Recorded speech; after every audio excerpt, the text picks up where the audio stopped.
Shalom kekasih Tuhan, anak-anak rohaniku yang ada di GBI Pasar Baru Betania Blessing di kota Jambi, serta keluarga besar GBI Keluarga Matracani kota Bontang. Bahagia sekali hari ini saya bisa menghadirkan di penghujung bulan Juni ini, mana surga yang memberikan Anda kesejukan tentang bagaimana kita menjadi pribadi yang terus menjaga kemurnian hati kita. Dari Amsal pasal 4 ayat 23 yang berkata, jagalah hatimu dengan segala kewaspadaan, dari situlah akan terpancar kehidupan. Ya, hati itu perlu dijaga Bapak Ibu, karena apa? Karena di dalam hati ada sesuatu yang berharga. Yang saya sebutkan kemarin tentang bagaimana firman Tuhan sesuai dengan Amsal pasal 4 ayat 20 sampai 22, yaitu ucapan dan perkataan yang merupakan firman Tuhan, itu yang Tuhan taruh di dalam hati kita, yaitu firman Tuhan. Dan saya percaya setiap saudara dan saya perlu belajar mengerti bahwa firman Tuhan itu bagian di mana kita akan mendapatkan pelita bagi langkah jalan kehidupan setiap kita. Dan firman Tuhan itu bagikan filter yang terus menjaga kehidupan saudara untuk terus bisa merasakan bagaimana hidup yang diberkati Tuhan. Dan saya rindu supaya firman Tuhan yang Anda dengar setiap hari Minggu, bahkan setiap komsel, itu selalu memberikan kepada saudara pencerahan atau patokan atau pedoman buat kita mengambil sikap. Karena dari hatilah muncul segala perangai, segala sikap, segala tindakan keputusan yang keluar dari bentuk action, itu dimulai dari hati. Nah, kalau hati yang nggak punya filter, maka yang keluar adalah kecemaran. Jadi, kalau hatimu kotor, hati kita degil, maka yang keluar adalah merusak kehidupan. Tapi kalau hati kita baik, hati kita benar, penuh dengan firman, maka yang keluar adalah memancarkan kehidupan. Hidup Anda menjadi berkat. Nah, kemudian yang kedua, Galatia pasal 4 ayat 5-6 dikatakan, yang Tuhan taruh dalam hati kita itu adalah roh anaknya, yaitu roh Kristus yang berdiam dalam diri saudara. Dan yang paling penting dalam hidup kita adalah menjaga dua hal ilahi ini sebagai sesuatu yang berharga di dalam hati. Karena itu akan menentukan jalan hidup kita dan sikap hidup kita. Dan Tuhan ingin supaya dua hal ini yang bertahta dalam kehidupan kita, yaitu roh Kristus, yaitu roh kudus yang membawa firman itu bertahta di dalam hati saudara. Ayub pasal 23 Bapak Ibu, ayatnya yang ke-10 dikatakan, karena ia tahu jalan hidupku, seandainya ia menguji aku akan timbul seperti emas. Ternyata kemurnian itu selalu dinyatakan lewat bentuk ujian. Kalau hati kita murni harus lewat diuji. Emas itu tahu murni atau tidak, itu juga lewat ujian Bapak Ibu. Karena ketika emas itu diuji lewat api yang panas, proses, maka akan diketahui emas ini asli atau campuran. Jangan jadi Kristen campuran ya Bapak Ibu ya.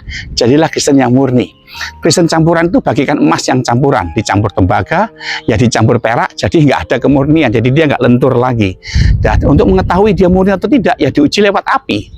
Ya, kalau emasnya betul-betul murni, dia akan meleleh dan tidak mudah putus ketika murni tidak ada campurannya. Itu sebabnya Tuhan mengajak pada saudara dan saya hari ini untuk lewati proses. Ingat, Yohanes Pembaptis berkata, nanti dia akan datang akan menguji kamu dengan roh dan api. Ya, itu bicara tentang sebuah proses kehidupan setiap kita. Jadi hari-hari ini jalan hidup saudara yang kau ambil itu ditentukan dari kemurnian hati kita. Nah, ketulusan hati kita bicara tentang bagaimana kita menempatkan Kristus di atas ego kita, Bapak Ibu.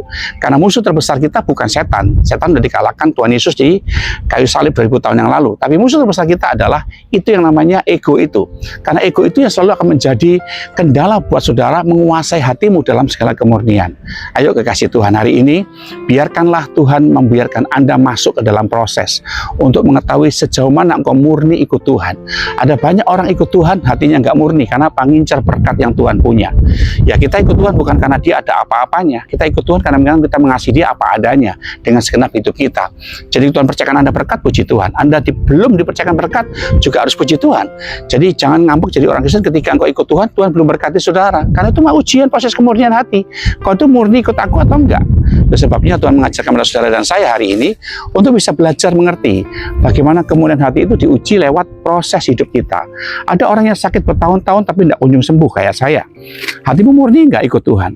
Kalau engkau ikut Tuhan karena dia Jehovah Rafah, Tuhan belum sembuhkan, nanti kita kecewa, saudara. Itu makanya Tuhan ngajarin buat kita, apapun kondisi kita, apapun keadaan kita belajar seperti Ayub berkata, kalau Tuhan menguji aku akan timbul seperti emas. Dan ternyata memang betul, Tuhan uji Ayub. hartanya, tubuhnya, ya kena proses semua. Tapi lihat, dia mengasihi Tuhan bukan karena berkat. Bisakah mentalitas Ayub ini ada dalam hidup saudara dan saya hari ini? Suatu keadaan di mana engkau murni ke Tuhan, bukan karena berkat, bukan karena pertolongannya, tapi memang karena engkau mengasihi Tuhan. Dan Tuhan itu senang dikasihi bukan karena dia punya apa-apa, tapi dia senang dikasihi memang karena cinta kepada Tuhan. Ya sama kayak saudara kan, suami-suami, senang kan kalau dicintai oleh istrinya bukan karena Anda kaya, tapi memang dia tulus mengasihi saudara. Terbukti ketika Anda nggak punya apa-apa nanti, para suami, ketika mungkin nanti kau sakit, istrimu tetap mengasihimu, tetap mencintaimu, tetap bisa merawat engkau dengan baik, karena memang dia mengasihi bukan karena harta. Dan itu perlu diuji, ya kan? Sama kayak Tuhan. Tuhan mau engkau mencintai dia lewat ketulusan hati, bukan karena dia punya apa-apa. Mari kekasih Tuhan belajar memiliki kemuliaan hati supaya engkau bisa belajar mengerti hidup kita berjalan secara tulus mengasihi Tuhan, bukan karena punya kepentingan pribadi ke Tuhan. Doa saya minta saudara tetap terus semangat mengasihi Tuhan dengan kemurnian hati. Maka lihatlah, kalau engkau terbukti mengalami kemurnian hati, apa yang Tuhan berikan kepada Ayub itu juga akan Tuhan berikan bagi saudara. Lalu Tuhan berkati Ayub 2 kali lipat, karena Ayub lulus ujian kemurnian hati, timbul seperti emas. Apakah Anda seperti itu? Doa saya minta saudara. Shalom.